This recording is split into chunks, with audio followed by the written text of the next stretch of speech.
في صمت الليل وفي بيت باين عليه الهدوء من بره، كان في جريمة بشعة بتطبخ جوه. جريمة تخطط لها بحرفنة شيطان ونفذتها ست كان قلبها ميت. جوزها راجع تعبان بعد غربة شقة سنين، لكن اللي استناه ما كانش حضن ولا كلمة حلوة. يلا نبدأ الحكاية. في إحدى القرى البسيطة كان في شاب اسمه محمود، شاب طيب ومجتهد في سنة رابعة جامعة. طول عمره معروف إنه جدع وابن ناس ومحترم. كان بيذاكر وبيشتغل كمان بعد الكلية عشان يساعد أهله. أصل أبوه موظف بسيط وأمه ست بيت، والحياة زي ما انتوا عارفين مش سهلة.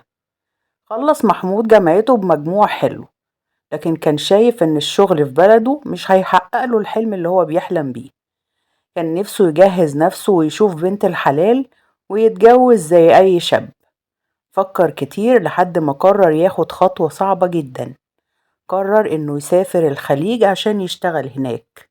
محمود سافر وكانت أول صدمة ليه إنه اشتغل في مهنة غير مجاله خالص، واستحمل عشان يحقق كل أحلامه. كان بيصحى من الفجر ويرجع على السكن بالليل جسمه مكسر، ومع كده كان لما يخلص شغله يقعد يعد الفلوس اللي وفرها. مر عليه 3 سنين وهو في الخليج، وكان كل شهر بيبعت جزء من الفلوس لأهله يعيشوا بيه، وجزء تاني كانوا بيحوشوه علشان يشتروله شقة يتجوز فيها لما يرجع. وفكر بينه وبين نفسه إن كده خلاص كفاية غربة وآن الأوان إنه ينزل مصر ويستقر هناك. واتصل فعلا بأهله وقال لهم: أنا ناوي أنزل يا أمي، وعايزكوا تدورولي على بنت الحلال، عايز أتجوز واستقر بقى. أهله فرحوا جدا بالكلام ده، وبدأوا فعلا يدوروا له على عروسة. وفعلا وقع اختيارهم على بنت طيبة جدا اسمها هدير، بنت مؤدبة ومحترمة، والكل في البلد بيشكر في أخلاقها وجمالها الهادي. أمه ما كدبتش خبر واتصلت بيه وهي فرحانة وقالت له بصوت كله حنية: يا محمود يا ابني، أنا لقيت لك عروسة زي العسل، بنت حلال وأهلها ناس طيبين وسمعتهم زي الفل. محمود فرح جدا ورد على أمه وقال لها: خلاص يا أمي، أنا هنزل قريب جدا، ولو لقيتها بنت حلال وعجبتني هتجوزها على طول. نفسي أفرحك بقى يا أمي. محمود قفل مع أمه وقلبه كان فرحان جدا، حس إنه قرب جدا من الحلم اللي سافر وتعب واستحمل علشانه. بقى يتخيل اللحظة اللي هينزل فيها البلد، وريحة شوارع بلده، وحضن أمه ولمة الأهل. ولما يشوف هدير لأول مرة في السكن بالليل، قعد محمود مع نفسه يعد الأيام والفلوس اللي محوشها، وكان بيقول جوه نفسه: يا رب، يا رب تبقى من نصيبي وتكون بنت حلال واستقر معاها بقى. وفعلا محمود نزل من السفر، وبعد كام يوم راح مع أمه وأبوه يشوفوا هدير. أول ما شافها قلبه دق دقة غريبة. كانت بسيطة ومحجبة، وضحكتها هادية وعينيها فيها براءة. وبعد القعدة اللي قعدوها راح لأمه بحماس وقال لها: خلاص يا أمي، هي دي اللي أنا هتجوزها إن شاء الله. أما هدير فكانت واخدة الموضوع كله بهدوء. عريس جاي من الخليج، يعني حالته كويسة وهيسترها. كانت شايفاه مناسب، مش حب من أول نظرة ولا حاجة، لكن جواها رضا وسكينة إن ده نصيبها. اتفقوا كلهم إن الجواز يتم بعد 6 شهور، علشان محمود يلحق يظبط شقته ويجهز نفسه كويس، وكمان هدير وأهلها يحضروا جهازها على رواقة. في الوقت ده محمود كان لازم يسافر تاني الخليج. كان عنده شوية أوراق لازم يخلصها، ووعد كان لازم يوفيه مع الكفيل بتاعه قبل ما يقفل الصفحة دي ويرجع ويستقر في بلده للأبد. ودع خطيبته هدير بكلمتين على السريع، وهي ردت عليه بابتسامة هادية. عدت ال6 شهور ومحمود خلص كل اللي وراه واتجوز هدير. في بداية جوازهم كانت الحياة جميلة جدا. محمود كان شايف إن هدير ست بجد، ست بيت شاطرة وحنونة، وهي كمان كانت مبسوطة بيه، بتحس معاه بالأمان. بس مع الوقت محمود لقى نفسه بيتخانق مع الواقع. دور على شغل في بلده علشان يستقر، لكن ولا لقى شغل ولا لقى حاجة تناسبه. المرتبات قليلة جدا والمسؤوليات كترت عليه. قعد معاها في يوم وقال لها بصوت كله تعب: يا هدير، أنا مضطر أسافر تاني. أوعدك إن هنزل كل 6 شهور وهبعتلك فلوس أول بأول. هدير وافقت على طول، لأن في السنتين دول كان ربنا رزقهم بطفلين، ولد وبنت، والمسؤوليات كبرت على محمود أكتر. وبعد مرور الوقت في الغربة محمود كان بيتعب جدا، بس أول ما يسمع صوت مراته أو يشوف صورة لعياله كان بيرجع يتحمل تاني. في التوقيت ده هدير بدأت تتغير من جواها. ما كانش يهمها بقى محمود ينزل كل شهور زي ما كان متفق، ولا حتى كل سنة. اللي كان شاغل بالها طول الوقت الفلوس ومصاريف العيال والبيت، الأكل واللبس والمدارس. المهم الفلوس تيجي وخلاص. محمود من ناحيته كان حاسس بالتعب والوحدة، وبيشتغل ليل نهار، وبيعد الأيام علشان ينزل يشوف مراته وولاده. بس في كل مرة كان بيحس إن هدير صوتها بقى بارد، واهتمامها كله بقى: هتبعت امتى؟ العيال محتاجين كذا، في مصاريف مدارس قربت. محمود كان بيتألم، بس كان بيقول لنفسه: يمكن من المسؤولية تعبانة، يمكن علشان العيال. وفي يوم وهو راجع من الشغل وفي عز تعبه جاتله مكالمة من رقم غريب. صوت راجل مجهول قاله بكل برود: مراتك بتخونك، فوق لنفسك. محمود حس قلبه وقع في رجليه، وشه سخن وإيده بتترعش وعقله اتشل. حاول يفكر مش قادر. مين الراجل ده؟ وليه بيقول كده؟ معقول هدير؟ لا، دي أم عيالي. بس الكلام كان زي السم. زاد الشك جواه وبقى طول الليل مش عارف ينام، يراجع في تصرفات هدير الباردة وفطورها وعدم اهتمامها إنه ينزل أو ما ينزلش. محمود من غير ما يفكر حجز على أول طيارة ونزل البلد زي المجنون. طول الطريق قلبه بيرقص بين الخوف والشك. كان مش مصدق إن هدير ممكن تعمل كده. أول ما وصل البيت لقاها قاعدة في الصالة، واتفاجئت أول ما جه فجأة. بصلها بعين كلها نار وقال: عايزة أفهم إيه اللي وصلني مكالمة زي دي. هي حاولت تهرب بالكلام في الأول، بس محمود ضغط عليها وصوته عالي ونفسه مقطوع من الغضب. وفي الآخر اعترفت وهي عينيها في الأرض: مفيش حاجة يا محمود، والله يا محمود مجرد كلام على الفيسبوك، رسايل بس، مفيش بينا أكتر من كده. محمود حس الدم فار في عروقه، وشه احمر وإيده بتترعش، وصرخ فيها وقال لها: مجرد كلام؟ ده اسمه خيانة يا هدير. انت فاكرة ان ده بسيط؟ كان مصمم على الطلاق وقال لها: انا مش قادر اعيش مع واحدة خدت على نفسها تكلم راجل غير جوزها. لكن هدير وقفت قدامه ودموعها نزلت وقالت له بصوت مخنوق: يا محمود حرام عليك، انا غلطت وندمانة، كنت وحيدة وانت بعيد، صدقني ده مش هيتكرر تاني، استرني عشان خاطر عيالك. الكلام ده وقع في ودان محمود تقيل. كان قلبه بيتقطع ولسه بيحبها، واكتر حاجة وجعته ان فكر في الولاد، وقال لنفسه: يمكن اديها فرصة، بس مش قادر انسى. محمود كان قاعد لوحده ليلتها بعد الخناقة، دماغه عمالة تودي وتجيب. حس إن كل التعب والشقة والسنين اللي قضاها في الغربة عشان يبني بيته ويحافظ على ولاده ممكن تتهد في لحظة. قرر في سره: أنا هسافر أصفي كل شغلي في الخليج وارجع استقر هنا وسط ولادي، يمكن ده يصلح اللي بينا. أما عن علاقة هدير بأهل محمود كانت حلوة جدا، خصوصا مع إخواته. كانت بتتكلم معاهم كتير، ولما تقعد تحكي لهم عن حياتها مع محمود، وكانت بتحاول تتودد لهم وتقربهم منها. وفي يوم هدير كلمت أخوه الصغير أحمد، وقعدت معاه ووصلت له إن أخوه بياخد منشطات بشكل غريب، وإن ده بيأذيها ويتعبها جدا، وإنه لازم يقعد معاه ويكلمه وينصحه إن ده خطر على صحته. أحمد أخوه استغرب من الكلام جدا، وفضل يفكر كتير قبل ما يفتح الموضوع مع محمود، لحد ما جم في قعدة سوا وقال له على استحياء: يعني يا محمود، أسمع إن في ناس بتاخد منشطات كتير، الكلام ده غلط جدا والله. محمود بصله بدهشة حقيقية وقال له: أنا مش فاهم الناس دي بتاخدها ليه أصلا، ده لسه شاب وصحته كويسة، ما ينفعش ياخد الحاجات دي ممكن تأذيه.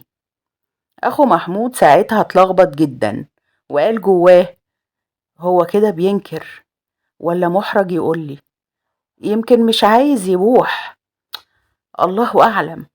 بس كان باين على محمود إنه فعلا مش فاهم حاجة من الكلام اللي أحمد أخوه بيقوله، وده زود حيرة أخوه أحمد وخلاه يشك إن في حاجة مش مفهومة بين هدير ومحمود.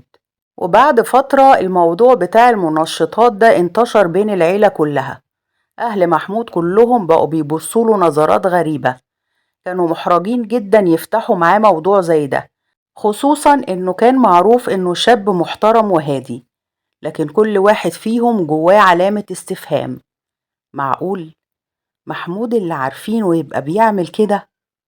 لحد ما في يوم بعد حوالي 6 شهور من الكلام ده، هدير اتصلت بأهل محمود وهي بتصرخ في التليفون: الحقوني، الحقوني، محمود تعبان قوي ونايم على السرير مش بيرد عليا. أهله جريوا على بيته زي المجانين، دخلوا الأوضة لقوا محمود نايم على السرير، وشه باين عليه تعب شديد. لكن الحقيقة كانت أصعب من كده، محمود اتوفى. هدير كانت واقفة جنب السرير وشها مصفر ومنهارة من العياط: أنا لسه جاية، لسه داخلة عليه دلوقتي، والله ما أعرف إيه اللي حصل له، ما أعرفش إيه اللي وصله لكده. أحمد أخوه كان في شغله وأول ما سمع جري على بيت أخوه محمود. أول ما جه أحمد استقبلته هدير وهي وشها مليان دموع وخوف وقالت له بصوت مكسور: أنا قلت لك قبل كده، قلت لك كله ما ياخدش منشطات بالشكل ده، الدكتور قال إنه مات بهبوط في حاد في الدورة الدموية، الله يرحمك يا محمود. أحمد كان واقف مصدوم وقلبه مش مستوعب، جواه صوت بيقول: يا نهار أبيض، معقول ده السبب؟ بعدها نقلوا الجثة على المستشفى والدكتور فعلا أكد نفس الكلام، الوفاة بسبب هبوط حاد في الدورة الدموية وتوقف في عضلة القلب. الكلام وقع على أهل محمود تقيل جدا، كانوا في حالة صدمة وحزن، وفي نفس الوقت بدأ كلام هدير يترسخ في دماغهم أكتر وأكتر. شكله فعلا كان بياخد منشطات وإحنا ما كناش نعرف. في المستشفى بعد ما عملوا الفحوصات الأولية، الدكتور بص لأهل محمود وقال لهم: هو كان بياخد أي أدوية أو منشطات؟ ساعتها أحمد أخوه اتلخبط شوية في الكلام وفكر وقال له: أيوة يا دكتور، هو كان بياخد منشطات جنسية. الدكتور هز راسه وقال له بنبرة شبه محسومة: ده تفسير سبب الوفاة، واضح إنه توفى بسبب إفراط في المنشطات الجنسية اللي عملت له هبوط حاد في الدورة الدموية وأدت لتوقف عضلة القلب، البقاء لله. بعد ما الدكاترة كتبوا التقرير وخلصوا الإجراءات، طلعوا تصريح الدفن لمحمود ودفنوه في جنازة حزينة جدا كلها دموع وحسرة. هدير فضلت قاعدة في شقتها مع ولادها الصغيرين، كانت بتبان للناس إنها مكسورة ومتألمة جدا على موت جوزها. الكل كان بيبصلها ويقول: دي ست غلبانة قوي، اتكتب عليها تعيش أرملة وهي لسه صغيرة ومعاها عيال كمان. بعد الدفنة أخوه أحمد الصغير حس إنه لازم يشيل المسؤولية مكان أخوه، دخل على هدير وهي قاعدة حزينة وسط عيالها، قال لها بصوت كله شهامة وواجب: بص يا هدير، انت دلوقتي في رقبتي وولاد محمود ولادي قبل ما يكونوا ولاد أخويا، ما تشيليش هم أي حاجة، أنا هتكفل بكل مصاريفهم. هدير بصت له وعينيها مليانة دموع وقالت له: ربنا يخليك يا أحمد، انت فعلا طيب وزي أخوك الله يرحمه. عدت سنة وأحمد كان ملتزم جدا بكلمته، كان بيتابع مصاريف الولاد والمدارس وكل حاجة كانوا محتاجينها، وكان بيقول في نفسه: أنا بعمل كده عشان أخويا ربنا يرحمه. لكن فجأة ومن غير سلام ولا كلام، هدير نقلت في شقة تانية عاشت فيها هي وعيالها بعيد عنهم، وفجأة الكل عرف إنها اتجوزت واحد تاني، لا قالت لأهل محمود ولا كلمت أحمد ولا حتى كلفت نفسها بكلمة توضيح. أحمد لما سمع الخبر وشه اسود واتصدم جدا. إزاي تعمل كده من غير ما تقولنا؟ ده حتى احتراما لذكرى أخويا. أهل محمود كلهم اتصدموا وحسوا إن الست دي كان جواها حاجة تانية خالص، وكلهم بقوا يسألوا نفسهم هي إزاي تتجوز فجأة كده وما قالتش ليه لأي حد فينا. والأغرب من كده إن الشاب اللي اتجوزته ده محدش يعرف عنه حاجة، لا من البلد ولا حتى من المعارف اللي حواليهم، وهي أصلا ما كانتش قالت قبل كده إنها بتفكر في الجواز مرة تانية. كانت دايما بتتكلم وكأنها هتفضل مخلصة لمحمود طول عمرها. الكلام بقى زي النار بين الناس في البلد. دي كانت مخبية علينا، يمكن كان في علاقة بينها وبين الشاب ده من زمان. ازاي تعمل كده ومن غير حتى ما تقول لأهل جوزها؟ أحمد جواه غليان، حس إن في حاجة غلط من زمان وهو كان مغفل وما خدش باله، وبقى بيقول في نفسه أنا لازم أعرف الحقيقة، مين الراجل ده وإزاي اتعرفت عليه. عدت 3 سنين والعلاقة بين هدير وأهل محمود كان شكلها قدام الناس كويسة جدا، وأحمد أخو محمود الصغير كان دايما بيزور العيال ويطمن عليهم، حاسس إن دي أمانة أخوه اللي مات. وفي يوم من الأيام أحمد كان قاعد معاهم والموبايل بتاعه قرب يفصل شحن. بص لابن أخوه الصغير وقال له حبيبي هاتلي الشاحن من جوه بسرعة علشان التليفون بتاعي هيفصل. الولد دخل يدور ملقاش الشاحن. ساعتها هدير قالت بكل هدوء وهي مبتسمة خد اعمل المكالمة بتاعتك من تليفوني لحد ما نلاقي الشاحن، ودخلت على المطبخ. أحمد كان ماسك تليفون هدير عشان يعمل مكالمته، وفجأة وهو بيكتب الرقم جت رسالة على واتساب هدير. ايده لمست الإشعارات بالغلط والواتساب فتح قدامه. في اللحظة دي جواه صوت بيرن افتح وشوف في ايه، افتح التليفون مش هيجرى حاجة. وبرغم ان ده غلط بدأ يقلب في المحادثات.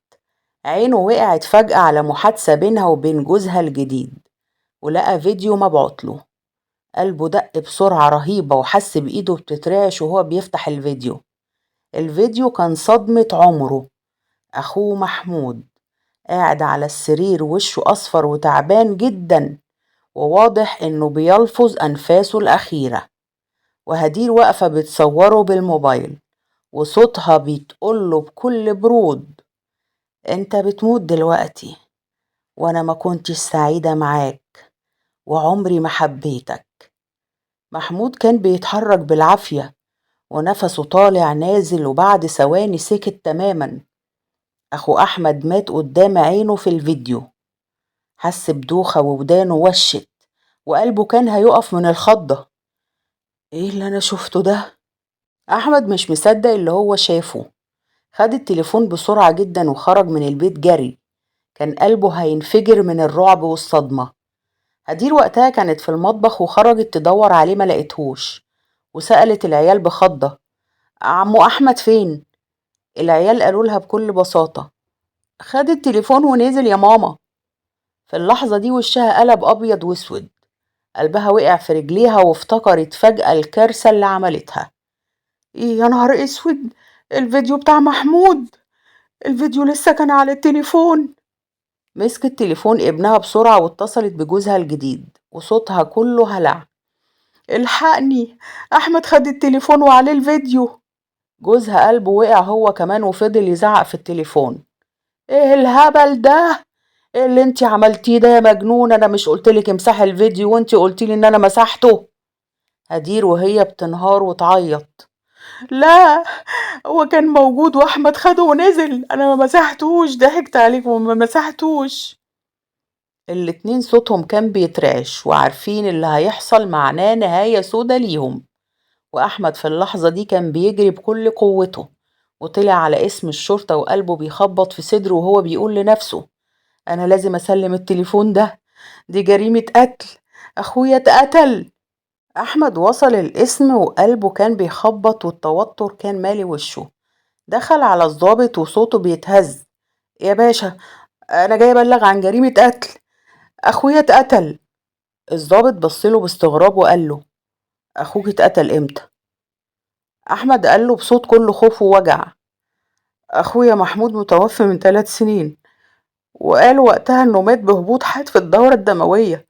لكن أنا دلوقتي لقيت فيديو على تليفون مراته هدير، ظاهر فيه إن هي كانت بتصوره وهو بيموت، وكانت بتقوله أنت بتموت دلوقتي وأنا مش سعيدة معاك. الضابط اتشد جدا وسأله بسرعة: فين التليفون؟ أحمد مد إيده والتليفون بيترعش في إيده. أهو يا باشا، شوف الفيديو بنفسك. الضابط خد التليفون ووشه قلب لونين وهو بيتفرج على الفيديو، وفضل ساكت شوية وقال لأحمد: دي جريمة قتل، وبناء على اللي في الفيديو ده هنفتح تحقيق رسمي فورا. وفعلا بعد ما الضابط شاف الفيديو واتأكد إن في جريمة، شكلوا قوة من رجال المباحث ونزلوا على طول على بيت هدير. هدير كانت قاعدة وسط عيالها، وفجأة الباب بيخبط خبطة جامدة، ودخلوا رجال المباحث عليهم. أول ما شافتهم حطت إيديها على بقها، وعينيها اتفتحت على آخرها واتسمرت مكانها. في دماغها كان في صوت بيصرخ: بعد 3 سنين، بعد 3 سنين اتكشف. أنا ما كنتش متخيلة إن خطتي تتكشف بالشكل ده. وشها قلب أبيض وإيديها بتترعش، كانت مش قادرة تنطق كلمة، ولسانها مربوط من الصدمة. رجال المباحث قالوا لها بحزم: انتي متهمة في قضية قتل جوزك محمود، يلا معانا على القسم. بعد ما أخدوها على القسم وبعد ضغط شديد جدا في التحقيقات، وهدير بدأت تحس إن خلاص مفيش مهرب، انهارت في الآخر واعترفت بكل حاجة، وقالت بصوت متقطع ودموع: أنا اتعرفت على جوزي الحالي عن طريق الفيسبوك، وكنا بنتكلم كتير، وبعد كده بقينا نتقابل، وكان بيجي يقضي معايا وقت طويل في البيت، خصوصا لما كان محمود يبقى مسافر. رجال المباحث بصوا لبعض وكل واحد فيهم عينه بتقول: يعني الخيانة كانت ماشية من بدري. هدير كملت وهي بتعيط: وبعدين فكرنا إننا نخلص منه، وفي اليوم ده صورته وهو بيموت، كنت فاكرة إن محدش هيعرف، ومحمود مات ودفناه ومحدش كان هيفتش ورانا. لما محمود قال إن هو ناوي يستقر في البلد ومش هيسافر تاني، قررنا إن احنا نقتله بس بطريقة تبان طبيعية. أنا بدأت أنشر إشاعات إنه بياخد منشطات جنسية كتير جدا، حتى قلت لأخوه أحمد إنه يكلمه يقلل منها، علشان لما يموت الناس تقول إنه مات بسبب المنشطات. الضابط بصلها ببرود وصوته تقيل: يعني انتي اللي عملتي القصة دي كلها؟ هدير كملت وهي خلاص اتكسرت تماما: أيوة، ويوم الحادث جبتله جرعة زيادة وحطيتها في العصير، ولما بدأت أعراض التعب تظهر عليه صورته بالموبايل وبعت الفيديو لعشيقي علشان يبقى دليل إنه خلاص مات وكل حاجة خلصت. هدير كملت في التحقيقات بصوت مكسور ودموع نازلة، وكل كلمة كانت زي السكينة نازلة على الناس اللي بتسمع، لحد ما كل الناس حوالينا صدقت إن هو بياخد منشطات جنسية كتير، وقالت إن عشيقها هو اللي جاب لها كمية الفياجرا الكتير وقال لها اطحنيها كويس جدا وحطيها له في الأكل أو في العصير عشان ما يحسش بيها. وفي يوم الحادثة محمود كان راجع تعبان من الشغل، وهي كانت محضراله الأكل والعصير اللي حطاله فيه كمية الفياجرا المطحونة. بعد دقايق محمود حس بتعب رهيب، حط ايده على صدره ونفسه اتقطع، ووشه قلب أصفر وعينه بتتقلب، وبقى مش قادر ياخد نفسه. هدير وقفت جنبه، لكن بدل ما تساعده أو حتى تنده حد، مسكت تليفونها ووقفت تصوره فيديو، وبصوت بارد جدا وهو بيموت قدامها قالت له: أنا أصلا ما كنتش بحبك وما كنتش سعيدة معاك، انت كنت بتضايقني وبتقرفني، انت بتموت دلوقتي وانا بكرهك. محمود كان فعلا بيلفظ أنفاسه الأخيرة قدامها لحد ما جسمه سكت تماما، ومات وهي واقفة بتتفرج عليه وبتصوره. هدير وهي بتعترف صوتها كان بيتهز وقالت للضابط: واللي خلاني أصوره كده جوزي الحالي، الشاب اللي كنت عارفاه عن طريق الفيسبوك، هو اللي قالي صوريه وهو بيموت علشان أبقى متأكد إنه خلاص خرج من حياتنا واتشفى فيه. هو كان شايف إن محمود هو العائق الوحيد اللي واقف بيني وبينه، وكان عايز يشوفه بيموت قدام عينيه. ولما بعتله الفيديو فعلا ارتاح وتحول بعديها لجوز التاني. الضابط كان بيبصلها بقرف وقال لها: يعني انتي مش بس قتلتي جوزك، كمان صورتيه وهو بيموت علشان تفرحي عشيقك. هدير ما ردتش، دموعها نزلت وهي ساكتة، عارفة ان خلاص النهاية جت.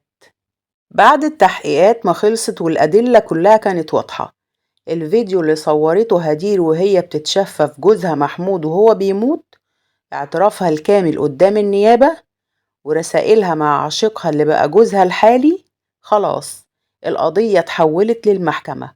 والمحكمة سمعت كل التفاصيل البشعة اللي حصلت، وازاي خططوا للجريمة بكل هدوء وبرود، وازاي خدعوا كل الناس حوالين محمود انه مات طبيعي، وازاي عاشوا 3 سنين وكأن مفيش حاجة حصلت.